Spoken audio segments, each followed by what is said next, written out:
하루의 시작을 주님과 함께 3월 12일 매일 성경 큐티를 시작하도록 하겠습니다. 오늘 함께 읽을 성경은 시편 62편입니다. 우리의 몸과 마음, 뜻을 다해서 함께 읽도록 하겠습니다. 내가 하나님 안에서만 참된 안식을 누립니다. 나를 구원하실 분은 오직 하나님이십니다. 그분만이 나의 바위이시며 나를 구원하시는 분입니다. 그분은 나의 성벽이시니 내가 흔들리지 않을 것입니다. 당신들이 언제까지 나를 공격할 것입니까? 언제까지 당신들 모두가 힘을 합하여 나를 쓰러뜨리려고 하십니까? 나는 쓰러지는 벽, 허물어지려는 담과 같습니다. 저희가 높은 곳에 앉아 있는 나를 끌어내리려고 합니다. 저들은 나에 대해 거짓말하기를 즐깁니다. 저희가 입으로는 나를 축복합니다만 마음속으로는 나를 저주합니다. 내가 하나님 안에서만 편안히 쉬렵니다. 나에게 희망을 주실 분은 오직 하나님이십니다.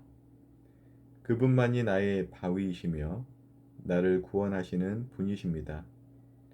그분은 나의 성벽이시니 내가 흔들리지 않을 것입니다.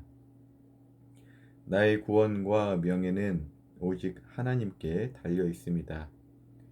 그분은 나의 단단한 바위시며 피난처가 되십니다. 사람들이여 항상 하나님을 굳게 믿으십시오. 그분께 여러분의 마음을 다 털어놓으십시오. 왜냐하면 하나님은 우리의 피난처이시기 때문입니다. 천한 사람들도 한낱 한숨에 지나지 않으며 아무리 뛰어난 사람들도 헛될 뿐입니다. 저울에 달아보면 아무것도 아닙니다. 그들 모두 달아봐도 한낱 한숨에 지나지 않습니다. 힘이 있다고 힘을 믿지 마십시오. 훔친 물건에 대해 자랑하지도 마십시오. 재산이 늘어난다 하더라도 그곳에 마음을 두지 마십시오. 하나님께서 말씀하실 때에 내가 귀담아 들었습니다. 하나님께서 또다시 말씀하실 때에 내가 들었습니다. 주만이 힘 있는 분이십니다. 주는 사랑을 베푸시는 분이십니다. 사람들이 행한 대로 주는 반드시 갚으실 것입니다. 제가 제 아내랑 자려고 누웠는데 문득 이런 생각이 들었었어요. 참 코로나로 다들 힘든데 우리도 마찬가지고, 근데 이 힘든 때에 하나님 안 믿는 사람들은 어떻게 버티나, 이런 생각이 갑자기 들더라고요. 그러니까 우리는 하나님을 믿으니까 하나님 의지하면서 살고 있는데 하나님을 안 믿는 사람들은 이 힘든 시기를 어떻게 버틸까라는 그런 생각이 문득 들더라고요. 오늘 묵상을 하는데도 그 세상을 좀 엿볼 수 있는 구절이 나오더라고요. 본문 4절을 보니까 저희가 높은 곳에 앉아 있는 나를 끌어내리려고 합니다. 저들은 나에 대해 거짓말하기를 즐깁니다. 저희가 입으로는 나를 축복합니다만 마음속으로는 나를 저주합니다. 이렇게 기록되어 있죠. 이거 본문을 딱 읽는데 그래, 이게 사회생활이지 라는 생각이 들었어요. 이게 학교 생활이고 이게 직장 생활이고, 그러니까 세상적인 인간관계에서의 사회생활이 아주 적나라하게 있구나 라는 생각이 문득 들더라고요. 참 피곤한 사회생활이죠. 요즘 뉴스 보면 물론 이번만 그런 건 아니고 매번 어느 나라든 다 그런데 그 대통령 엄청 뭐라 하고 끌어내리려고 하고, 진짜인지 가짜인지 모를 뉴스도 잘 이제 분별해야 된다고 하고, 입으로는 겉으로는 뭐 싸바싸바 하고 달달한 말 하고 미소 띈 얼굴들로 서로 악수하고 만나지만, 속으로는 아유 저 진짜 확 그냥 막 이렇게 나쁜 마음 품고 겉은 이렇게 웃고 있는데, 히히히 웃고 있는데, 오늘 본문 1절에서 7절을 쭉 보니까 그냥 세상적인 사회생활이 딱 기록되어 있더라고요. 그래서 사회생활 잘한다는 말 꼭 좋은 말만은 아닙니다. 성경의 렌즈로 보았을 때는 사회생활이 사회생활을 잘한다는 것, 좋은 말, 좋은 칭찬은 아니라는 것이에요.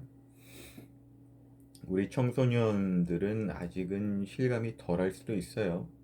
근데 입시 경쟁이 치열한 때가 다가올수록 그렇게 친했던 친구 사이도 좀 서먹해지기 시작할 것입니다.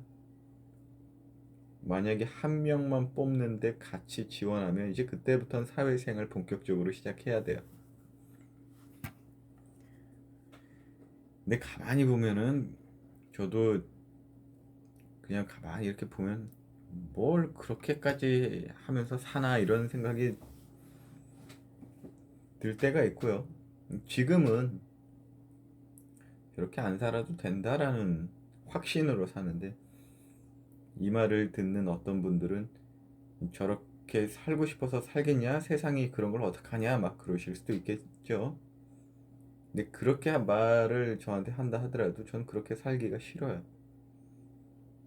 그러니까 겉은 웃으면서 속으로는 칼을 갈고 있고 피곤하죠. 아무것도 아닌 일들이거든요. 근데 그런 거에 신경 쓰면서 살기 싫다는 거예요. 본문 9절에 보면 천한 사람들도 한낱 한숨에 지나지 않으며 아무리 뛰어난 사람들도 헛될 뿐입니다. 저울에 달아보면 아무것도 아닙니다. 성경도 그렇게 기록되어 있죠. 신분이 되었든 능력이 되었든 물질이 되었든 높낮이를 두고 서로 더 높은 위치에 있고자 목적이 잘못된 목적을 갖고 높아 만지려고 싶은 것, 그것들 사실 아무것도 아닌 일이거든요. 성경의 관점에서 보면은. 근데 왜 그리 살까요?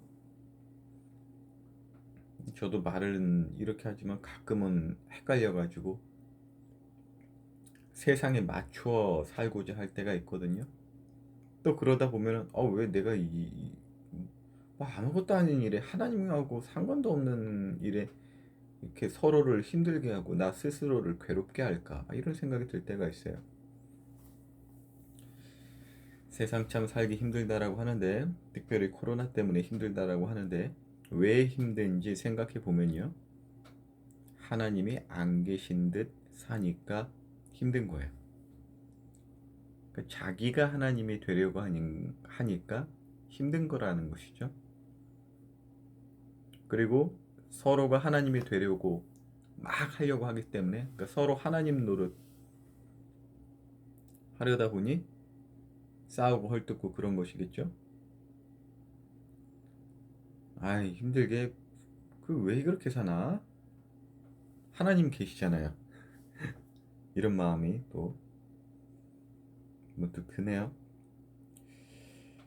진짜 참된 평안을 위해서 하나님 노릇하려고 하는데, 진짜 평안은 내가 하나님이 되는 데서 얻어지는 것 결코 아닙니다. 그 높은 위치에 있다 하더라도, 하나님과 같은 위치에 있다 하더라도 또 다른 누군가가 그 위치에서 나를 끌어내려고 괴롭힐 거니까요. 그래서 5절에 그 높은 위치에 있었던 시인이 이렇게 고백하죠. 내가 하나님 안에서만 편안히 쉬렵니다. 나에게 희망을 주실 분은 오직 하나님이십니다. 하나님이 되려고 하는 사람들의 특징은 내가 모든 상황을 통제하길 원합니다. 모든 상황을 듣고 다 알기를 원하죠. 그래서 통제되지 않는 상황에 무척이나 괴로워합니다. 내 마음대로 되지 않아 힘들죠. 내 예상과 내 뜻대로 되지 않는다는 것, 내가 하나님 노릇을 못하니 원망까지 들기도 합니다. 하지만 살아계신 하나님을 의지하는 자들의 특징은 나의 모든 상황을 하나님께 아뢰입니다. 내 마음을 토해내는 것이죠. 내가 하나님이 아니라는 이 힘든 상황 속에서 솔직하게 나의 속상함들을 딱 힘듦을 끄집어내어 하나님께 말을 하는 것이죠. 그것부터가 하나님을 의지하는 것의 이제 시작점, 새로운 시작점이 되기도 합니다. 그래서 하나님의 사람들은 힘들면 힘들수록 하나님을 의지하게 되죠. 그리고 그렇게 의지하다 보면 그냥 참 편해요. 편하다 못해 한편으로는 이렇게 다들 힘든 때에 자기 힘으로 살려고 하는 사람들은 어떻게 사나 이렇게 의아스럽기까지 합니다. 힘드시나요? 그 힘든 이유가 혹시라도 모든 상황이 내 뜻대로 내 마음대로 통제되지 않고 내 마음대로 되지 않아서 힘든 것이라면 당연히 힘들죠. 왜 힘드냐? 하나님도 아닌 분이 하나님 노릇하려고 했으니 얼마나 힘들겠어요. 안 힘들려면 어떻게 해야 되겠어요?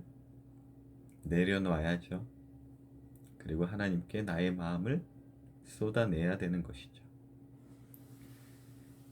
그렇게 오늘도 주님 주시는 위로와 평안이 가득하시길 예수님 이름으로 기도합니다.